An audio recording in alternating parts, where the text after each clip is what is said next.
Coming up in this episode of PWD Allies podcast. That's what these wonderful human beings are that are coming to our church, that are in our society. God don't make mistakes. God, and I know the grammar is terrible, right?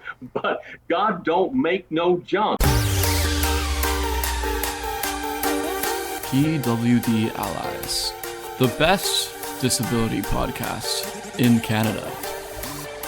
Starring your hosts, Brent Frain.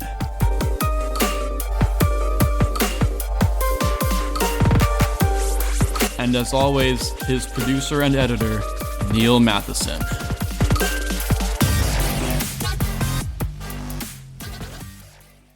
Hello, everyone, and thanks for tuning into PWD Allies podcast. I'm the host, Brent Frain. Joining me today is Neil Matheson, my editor-producer. And also joining us today is my special guest, Stuart Jones, PhD from Michigan.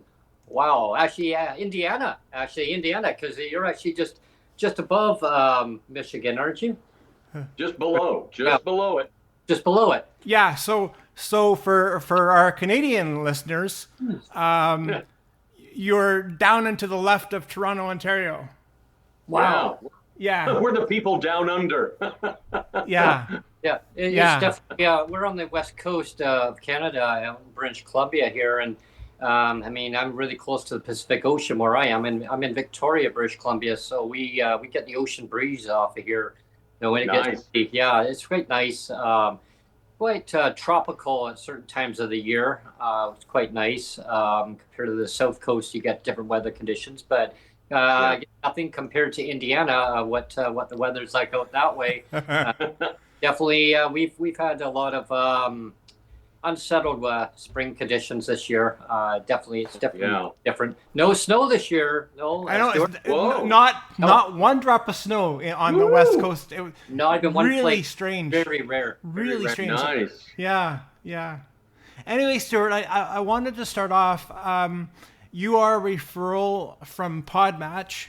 And just before we started the show, I told you that I tend to be pretty picky on the people that I bring in on the podcast. We tend to also select mostly Canadian guests. But you know what? I saw your profile on Podmatch. And I thought, I just have to have Stuart on because I just loved your profile. Because you have this discussion that you had. God don't make no junk, and we have to say too that you're a former or a retired pastor, should we say? Yeah. And you're also a retired higher education executive. So. But I just love the idea of the God don't make no junk and the redefining of disability. So, and also I have to say too that you are an author of a memoir for the love of Stephen. So, and it's about your relationship with your brother, and who had intellectual and developmental disabilities. So, let's get into it. All right, thanks for having me. Thanks for having a good old Hoosier boy from the States invade your Canadian. That's podcast.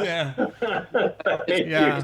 It's always great to have lovely guests like yourself and tell the story of your memoir. I'm really curious on that, and I love the title. God don't make no junk. Yeah.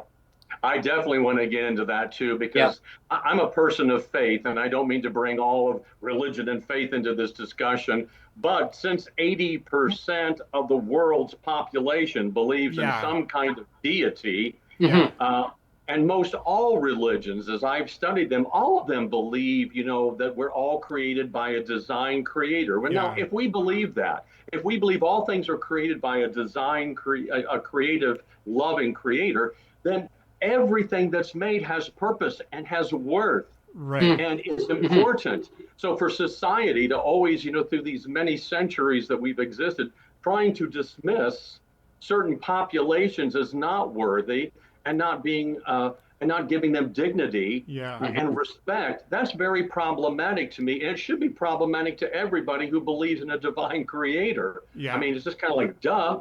It's a duh moment. Yeah. Absolutely. And it's the conquer and divide. It just drives me batty where society, like governments, whatever, oh, well, you know, you're this classification, you're this classification, and divide. The same classification of group of people, you can have and have nots. Yes. Yeah. Well, yeah. the other thing I will say too, off the top, Stuart, is you have some people that will push back and they'll say, well, separation of church and state, right? But when people say that, they don't realize that the separation of church and state wasn't so much that to get the church out of government; it was to get the government out of the church. It was the other way around, right? And and also too, like especially here in Canada and where we are in BC or British Columbia, there seems to be a kind of an ever-growing symptom or a situation where the governments are imposing this kind of ideology of well, God makes mistakes, you know, or somehow God is a liar. Like, you know, like our governments are saying that, and they're pushing the something like the MAID agenda too. I don't know if you know about MAID, the you know, the medical assistance in dying is a really terrible thing here in Canada, and it's really creating a slippery slope here. And it's like there's no value for life anymore, and like I'm a Christian man too, and it's like, you know, like I'm very careful on like to not really, you know, I don't like to hit people over the head with a Bible, but when I see our own governments being dismissive of God and saying, well, you know, God just makes mistakes or God is a liar, then I'm going to push back on that. You know, I just am, because it's just not right. It's just not right. Yes. And in Canada, you have a bit more of a challenge. It's all but based on providences, and you have providential law in every different district. So there could be one set of laws here for people and another set of laws over here. Exactly. Not that America's doing it better, because we aren't. At least America thinks it does everything better, but we don't. But at least America has the Americans with Disabilities Act, which is a federal law that's a big thing in all 50 states. So you've got to abide by that. Yeah. And Neil and Brent, if I can point out another thing, let's move religion off for just a moment. Let's get rid of faith for just a second. Yeah. Any civilization who has any kind of moral clarity, forget the faith aspect. Listen to what Mahatma Gandhi said when he basically said the measure of any society is in how it treats the most vulnerable among them. Right. That's just a humanity statement that has no faith tied to it. Right. But again, any society is going to be measured by how do you treat those who are most vulnerable among you. And that's an important measure for every state, every province, every country. Some countries do it better. Some countries don't do it better. So, there is inequity, certainly, wherever we go. Yeah. You know, Stuart, I look at people with disabilities as it should be like a national program where I'm glad you mentioned that, like the ADA. Is it ADA in the U.S.? Right. Yeah.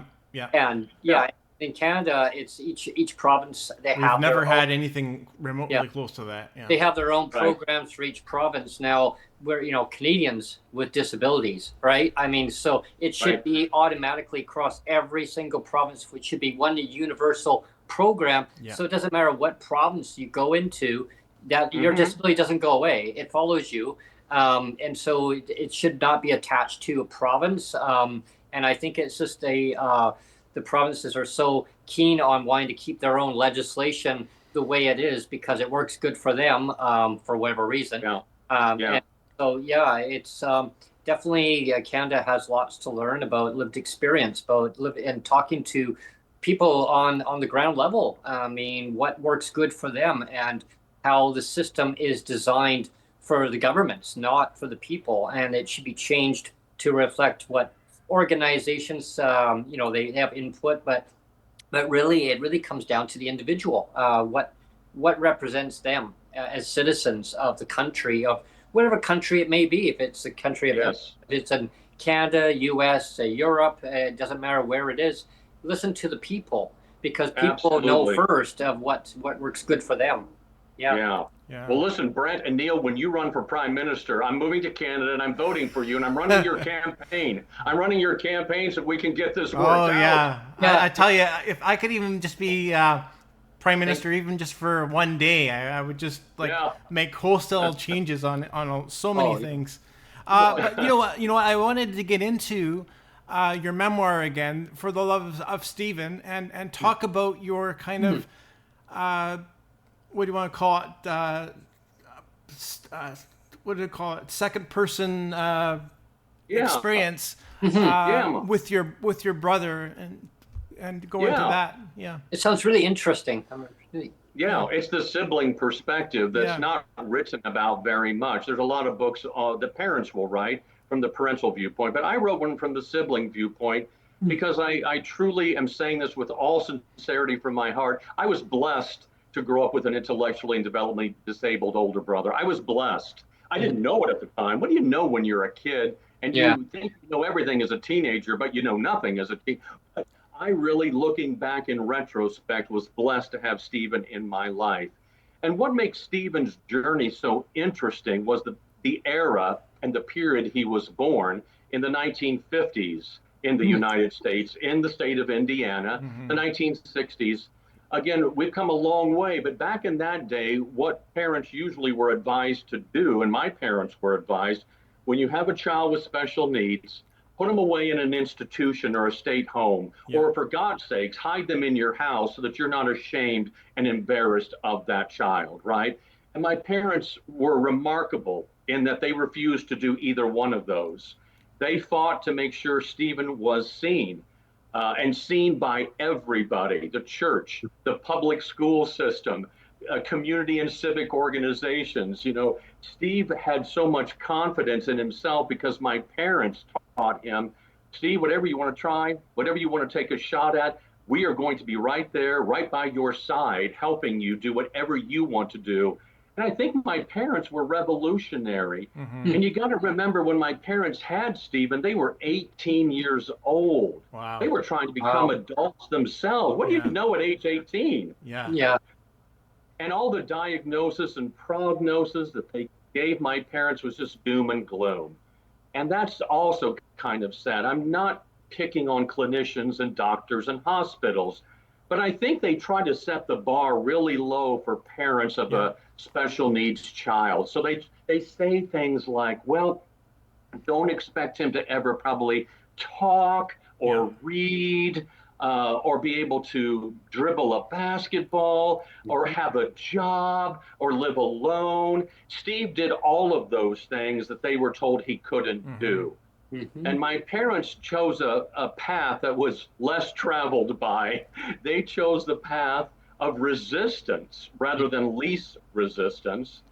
And they made sure Steve was given every opportunity that any neurotypical human being would be given. And that made all the difference. And it made me a fighter and an advocate for Stephen, because many times as a sibling, I had to defend him, both verbally and physically. I had to defend him from those that were verbally and physically trying to hurt him. And so did my older brother and my other older sister. We grew up with a great sensitivity that those with special needs are created by God. They do have innate and infinite worth. They deserve every opportunity. And we as society have to stop being so judgmental and labeling and stigmatizing. You know, in America, I can't speak to Canada, but in America, everything just always boils down to, what is somebody worth? Are they contributing? Are they a contributing member of society? And if they look different, sound different, speak different, move different, they probably have no usefulness in our society, and therefore we will ignore them or give them less rights or less aid or less resources because we devalue these wonderful human beings. That bothers me, whether it's the United States or any country. So I am out there as an advocate for those that can't always speak for themselves, saying, hey, look at the story of my brother. Yeah. It's not just a memoir that's going to bore you. I promise it won't bore you. Readers have given it amazing reviews. I'm so blessed. But Stephen's story teaches lessons because there's themes in it. And I do throw in history of disabled persons. I do throw in federal law. I do throw in social commentary because I want readers, when they're done with this story, not to say, oh, wasn't that a sweet story? It touched my heart.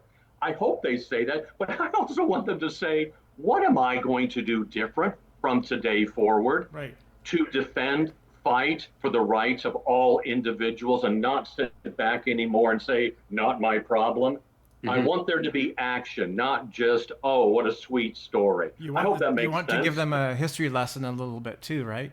Yeah, I do. I absolutely do. And the terms that were used for Stephen and even before Stephen, clinical terms, mentally retarded, imbecile, moron, all these terms that were actual medical terms, which today have been, cast away into malpractice terminology, thank God. Yeah.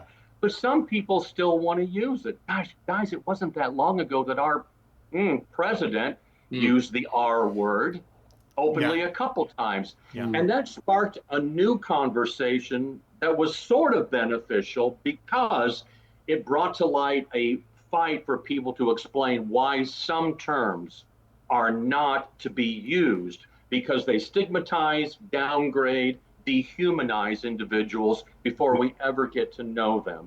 So again, the fight kind of continues and the teaching kind of continues. And in Canada, we have a narrative that a lot of the government officials, Stuart, they love to bang the drum and say, well, if we hear that the best solution from what we hear on ground level for persons living with disabilities is they feel satisfied that if they have a job.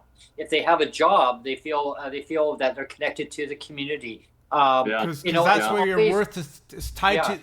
Your worth is tied to a job, right? Yeah. It's true in America too. Yeah, exactly. And it's just a narrative that they spin. It's to them is more excuses of, well, if we give them the tools, then they'll be able to better their life in many ways. Well, if people, if they've worked all their life and no fault of their own, they become disabled or they're born with a disability, they shouldn't be devalued of saying, well, we're not going to increase your rates because, well, you could go and do a job. Both me and Brent are advocates. And sometimes, we get on here and we complain, and we have these sessions of just getting on. It's like we have this, we call them rant and rave sessions, right? And that's okay. But what I like though is when I can have somebody like you on and have more of a hopeful message, a message of hope and positivity. And so I was hoping that we could kind of spend the next little while and we could kind of take people to church a little bit. I will. I want to. Let's go. And really focus in on the whole God don't make no junk idea. Absolutely. Yeah. But I need Brent to pick out an opening hymn to start this service first, all right? Just want our viewers and listeners to know where the rant and rave part came up. So people that are following the channel, the rant and rave, the rant part came up from Sonia. So it was Sonia's idea. Brent, I think you should run with the rant and rave. So congratulations on Sonia on that one. Thank you, Everyone Sonia. loves the rant and rave session. Yeah, there we go. Stuart, over to you. Guys, I don't know you exceptionally well, but I know when somebody's ranting and raving, and that's not you. You're speaking the truth to power, and that's why this podcast is so important. It's one thing to complain and whine and to get some cheese with the wine. I don't see you doing that. I see you speaking truth to power, to empower people to know what are the issues and how do we fight for the rights that every human being deserves, right? I mean, my parents and we had to do the same thing. The book is called For the Love of Stephen, and I called it that because everything our family did was because we loved that guy so much. And the subtitle, The Story of a Boy Who Was Never Broken, I picked that on purpose because the world saw Steve, and the world society still today sees those with challenges or disabilities or special needs as broken. They're not. No one's broken. Exactly. You know, as my friend Temple Grandin, who graciously wrote the foreword to this book, Temple said her motto or mantra is different, not less. Different. I'm different. You're different. We're all different. But how dare us to look at another human being God created and say, yeah, you're definitely different and you're less than me. You don't look like me. You don't act like me. You don't talk like me. You are less than me. And when society does that, they have really limited their ability to see blessings and wonderful people right in front of them. They miss out on people like you two or Stephen or anybody who has so much to give from the mind and the heart and from any other thing that they can contribute, right? Just like me. So that's where, again, just to tell you the story of God Don't Make No Junk, long story short, my book covers a lot of really interesting topics. When we were young, I was about 10 years old. My father went through a personal revival, and we went to church for the first time. I didn't even know what church was. And I asked my parents, what is church? We're going to church. What is church? So we went to church. I learned what church was.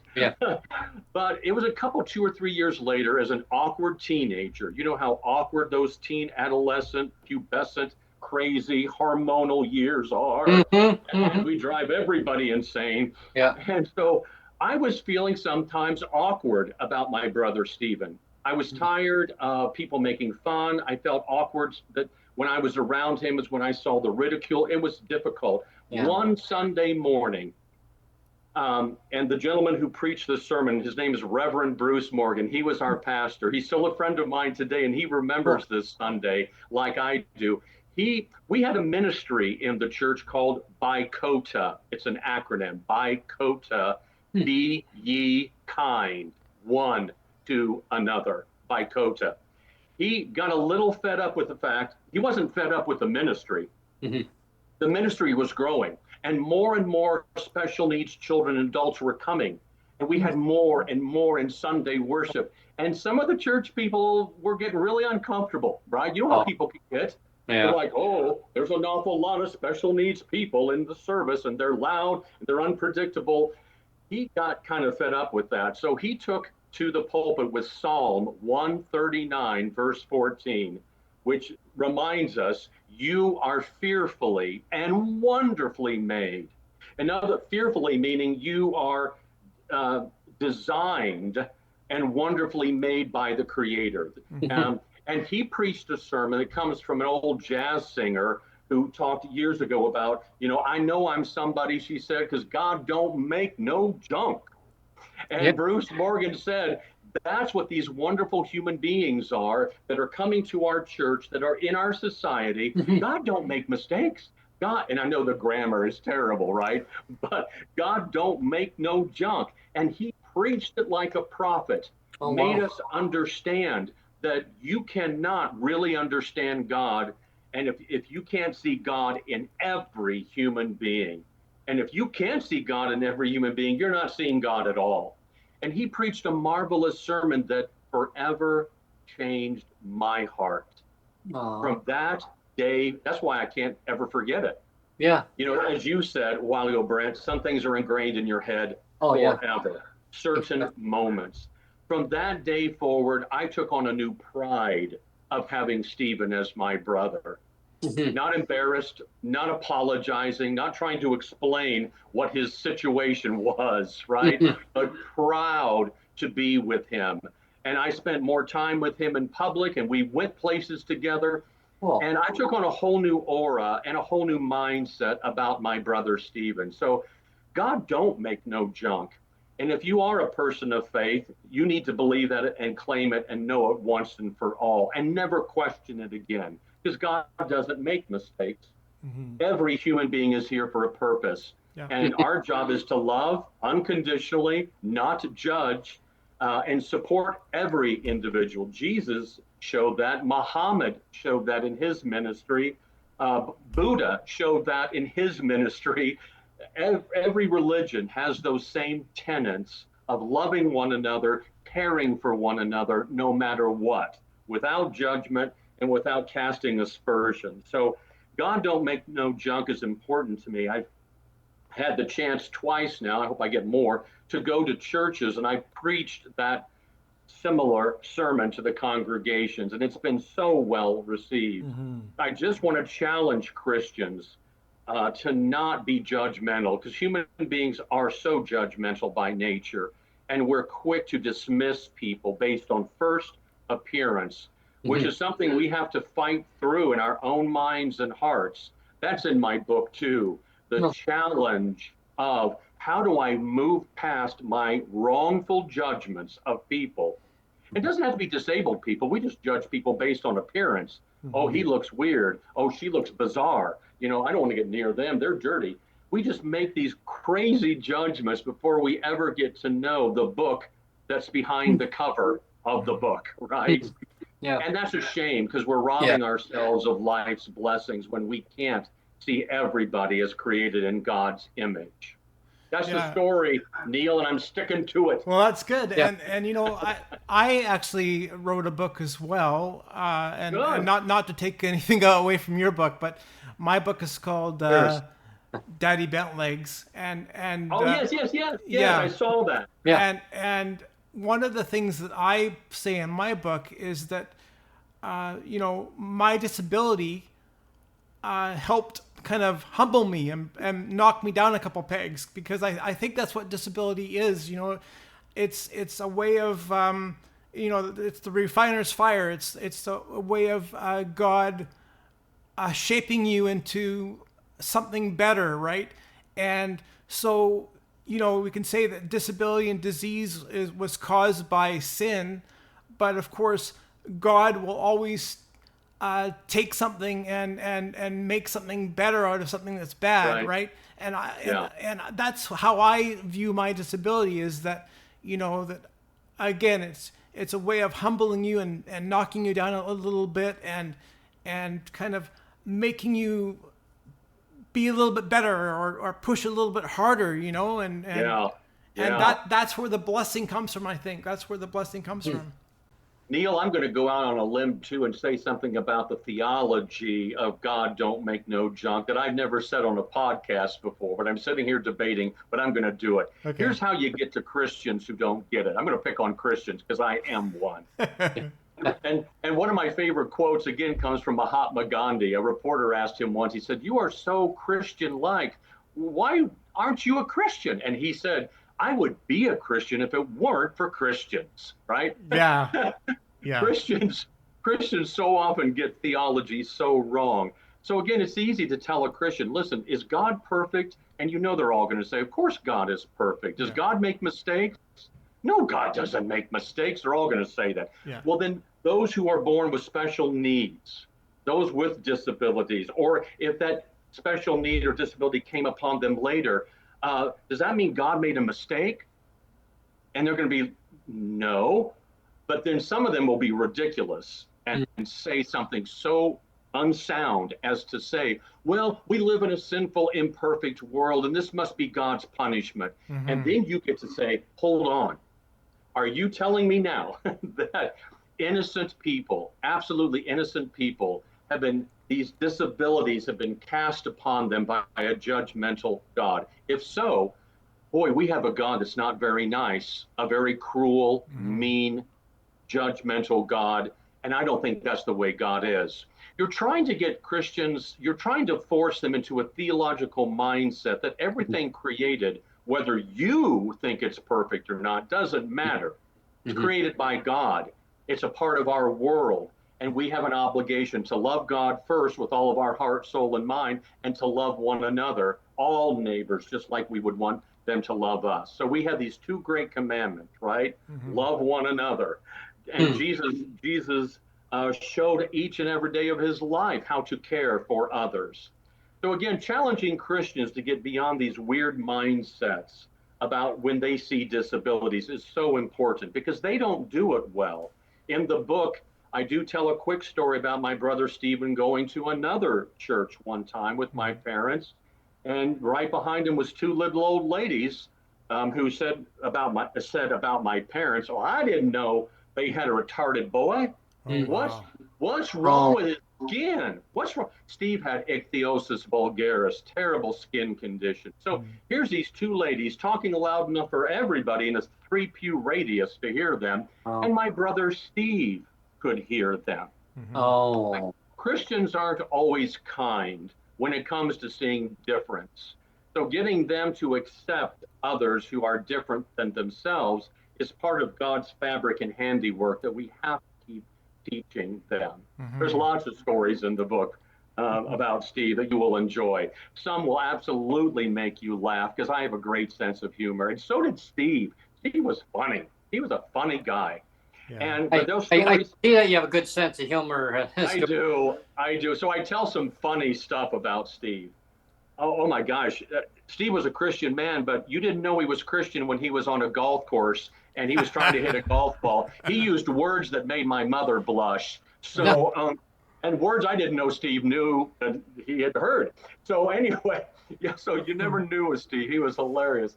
But also with Steve, he just wanted to belong. And that's the message I keep sharing.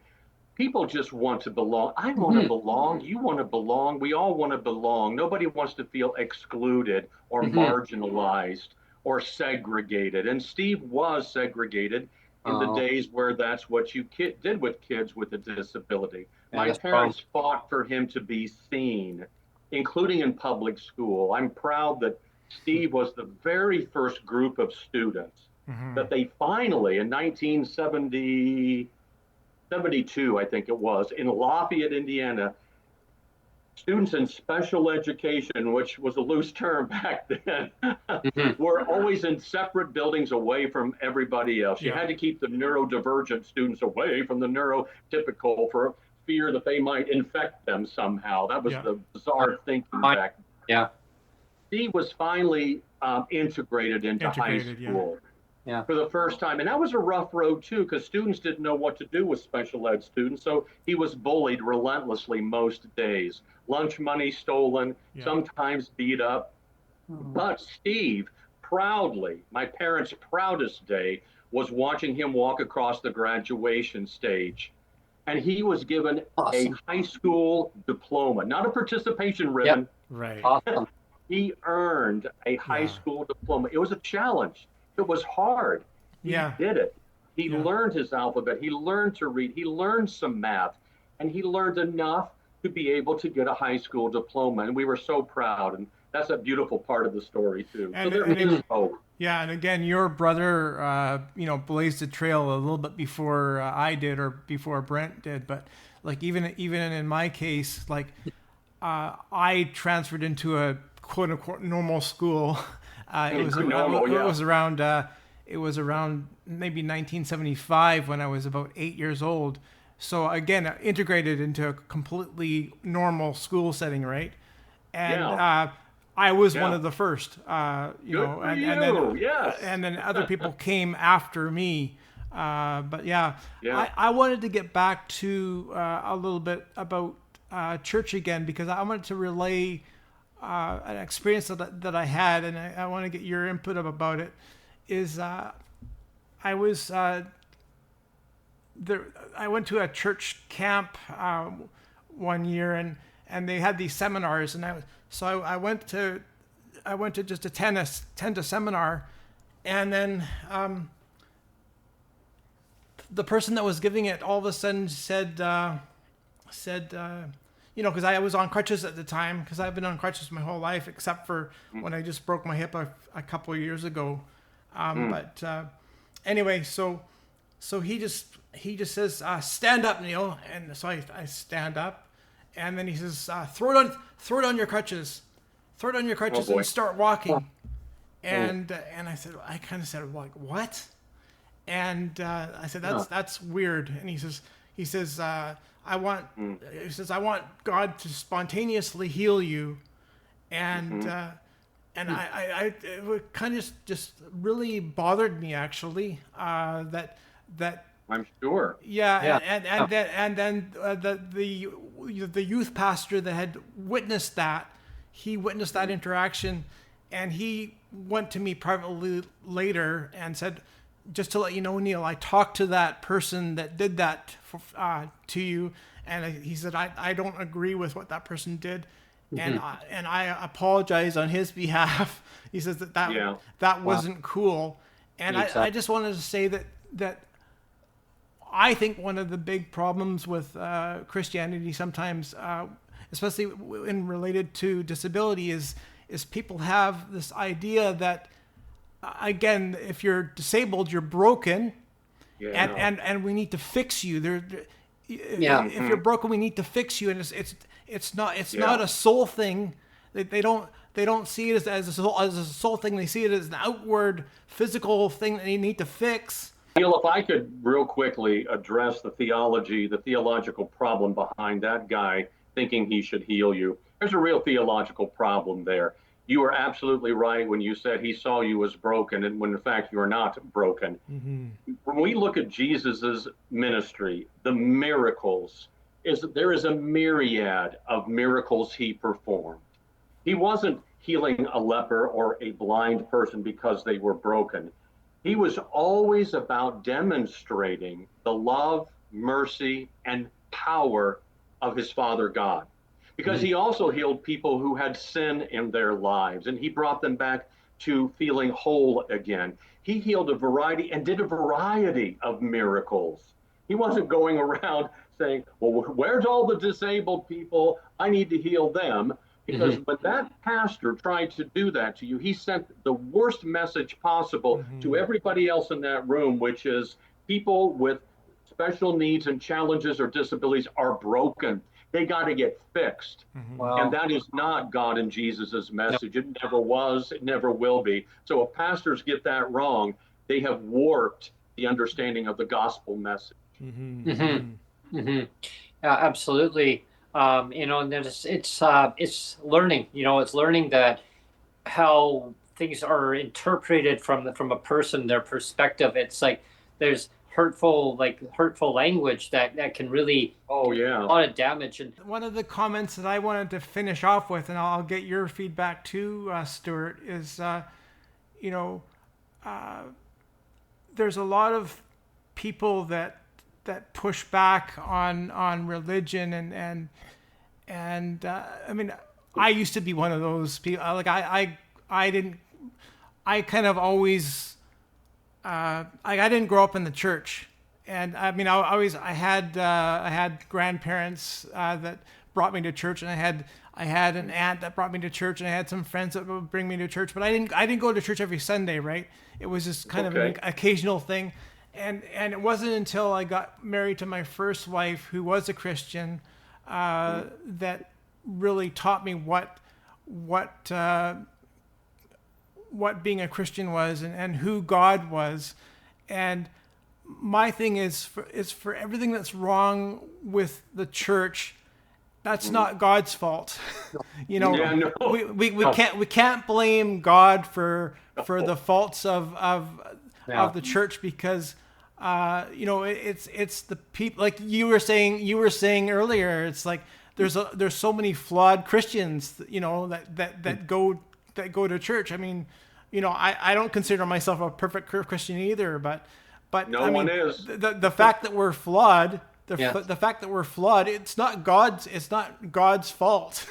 Right. The fact that we're flawed is why we should go to church. Is why we should go to church. Exactly. Yeah.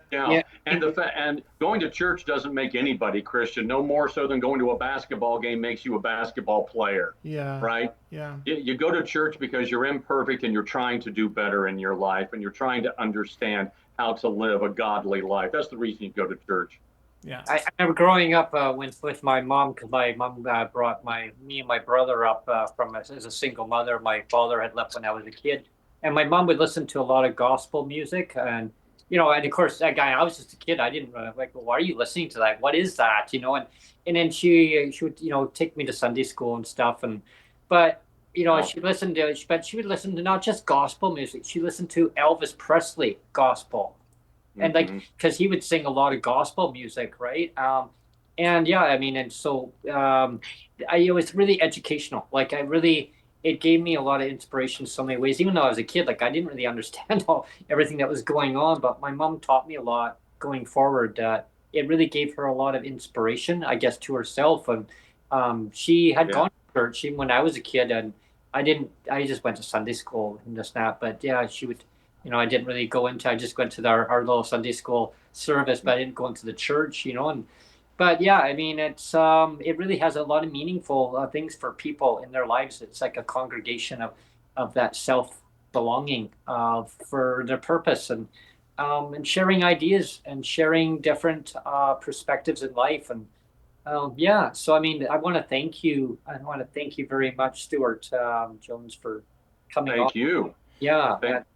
Well, and you wanted to start your sermon with a song, Stuart. But let's end with the song, because if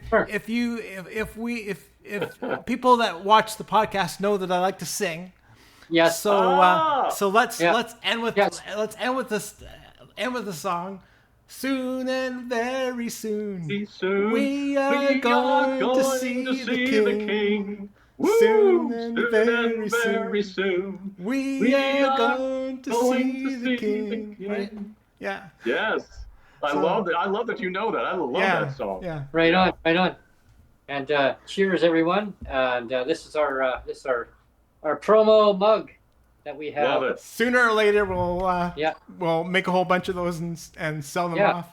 So one side has the logo of the PWD Allies on it, and the other side has a. We should have had one that had an American flag on it, Stuart, just for you. But don't bother. we'll make a special edition. There you go. No, yeah, keep the American flag off for the time being. All right.